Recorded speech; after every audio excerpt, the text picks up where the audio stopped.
Navidad, la sabiduría del plan redentor de Dios. La Navidad es el comienzo del plan maestro de Dios para salvar a la humanidad. El ángel anunció que su nombre sería Jesús, porque salvaría al mundo de sus pecados.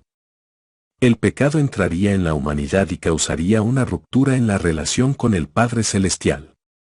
Como resultado, todas las personas morirían y estarían separadas de Él por la eternidad. Pero, acerca del misterio de la sabiduría divina, la Biblia dice que, antes de la fundación del mundo, una P 1.18 a 20, ya estaba en marcha un plan para nuestra redención. Dios descendería hasta la oscuridad del pecado humano para redimirnos como hijos de la luz. Este plan, meticulosamente concebido y ejecutado, se ha revelado a través de los siglos y de él dan testimonio las sagradas escrituras, desde Génesis hasta Apocalipsis. Que en la plenitud de los tiempos, Jesucristo, el Hijo de Dios, nacería de una virgen y se convertiría en un sacrificio por toda la humanidad al derrotar el pecado y la muerte. Con esto, solo Él podía restaurar nuestra relación con el Padre Celestial. Si usted nunca ha escuchado esta historia, permítame decirle que de esto se trata la Navidad. Pero si está familiarizado con ella, es posible que, al igual que muchas otras personas, ya no se dé cuenta de cuán importante es realmente esta festividad. En cualquier caso, a medida que nos adentremos en cada detalle de la historia del nacimiento de Jesús, mi oración es que usted pueda darse cuenta de cuán grande y poderoso es nuestro Dios. El tiempo. Echando una mirada retrospectiva a la historia, podríamos preguntarnos qué determinó la plenitud del tiempo, GA 4.4.5.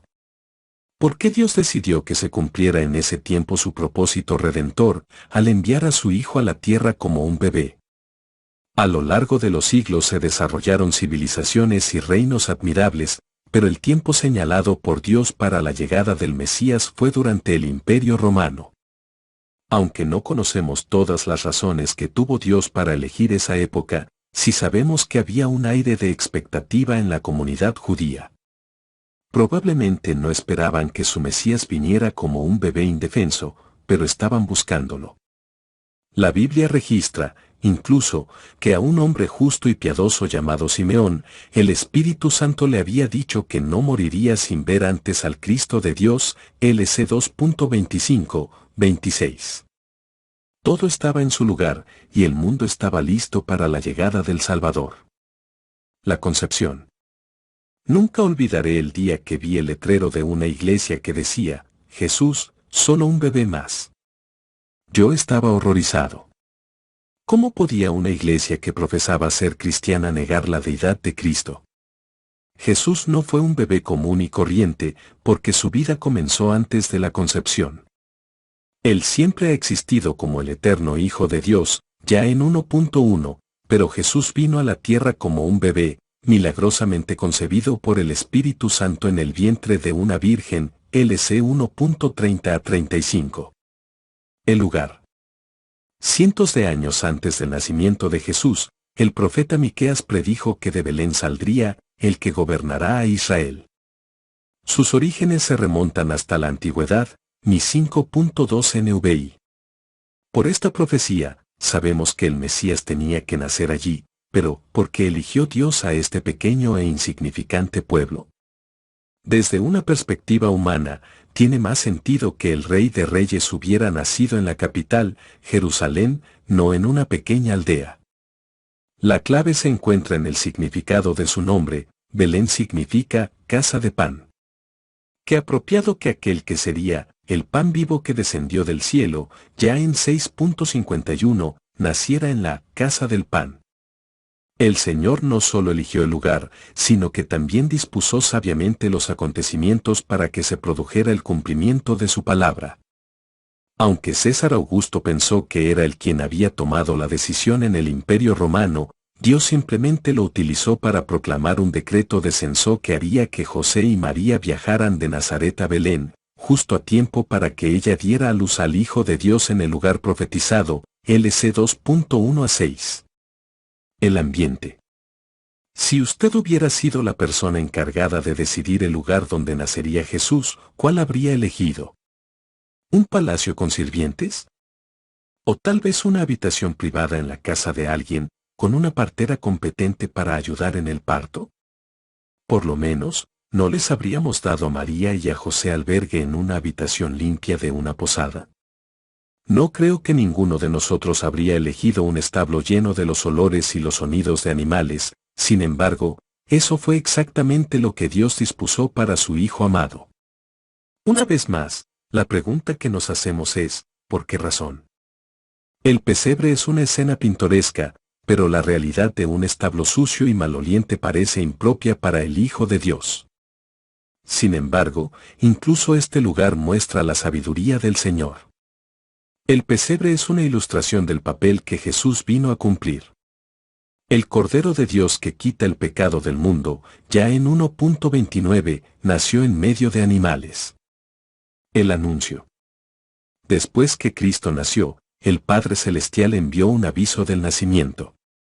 Ahora bien, el plan más lógico habría sido dejar que los líderes religiosos y políticos de Jerusalén fueran los primeros en enterarse de que el Mesías había venido, pero eso no fue lo que Dios hizo. En vez de ello, envió a un ángel a un grupo de pastores en el campo.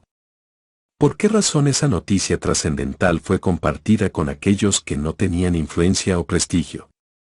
Piense en lo apropiado de que fueran pastores los primeros en enterarse de que el buen pastor finalmente había llegado para dar su vida por las ovejas, ya en 10.11.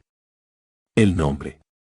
La sabiduría de Dios también se muestra en el nombre que Él escogió para su Hijo. Antes del nacimiento de Cristo, un ángel le dijo a José que le diera el nombre de Jesús, un nombre que era común en Israel en ese tiempo. La traducción hebrea es realmente Josué, que significa el Salvador de Jehová. Llamar Jesús al bebé revelaba claramente el propósito para el cual había venido, porque salvará él a su pueblo de sus pecados, Mt 1.21. El Dios de los humildes. Al mirar retrospectivamente todos los detalles y los planes de Dios combinados para llevar a cabo nuestra redención, el factor común es la identificación de Cristo con los humildes. Él dejó las glorias del cielo para convertirse en un bebé indefenso en el vientre de una virgen, Phil 2.5-7. Su nacimiento fue en una aldea pequeña, insignificante, en medio de los olores de un establo.